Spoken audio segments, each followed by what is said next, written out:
அறுபடை வீட்டின் இரண்டாம் படை வீடு திருச்செந்தூர். இருள் விலக்கி அருள் வடிவில் எழுந்தருளிய முருகப்பெருமானின் பிரம்மாண்ட திருக்கோவில். இன்று இந்த பரம்பொருளின் ஆலயம் புதிய சக்தியுடன் புதிய ஒளியுடன் கும்பாபிஷேகத்தின் புனித தருணத்தை கொண்டாட இருக்கிறது.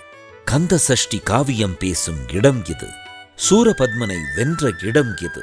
பாரத புண்ணிய பூமியின் அறுபடை வீடுகளில் கடலின் நுரைச்சுனைகளில் நின்று பக்தர்களுக்கு அருள்வார்க்கும் முருகப்பெருமானின் புனித புண்ணிய ஸ்தலம். வரும் கும்பாபிஷேகத்தின் வழியே கோவிலில் அருள் நிறைகிறது. பக்தரின் மனதில் நம்பிக்கை நிரம்புகிறது. ஒரு ஊர் உயிர் பெறுகிறது. ஒவ்வொரு ஜீவனும் ஆனந்தமடைகிறது. திருச்செந்தூர் முருகனுக்கு அரோகரா என்னும் நாம ஒலி கடல் கடந்தும் அதிரும். நம் வேண்டுதல் முழுவதும் அவர் பாதத்தில் அர்ப்பணிக்க வாரீர். கந்தனை தரிசிக்க வாரீர்.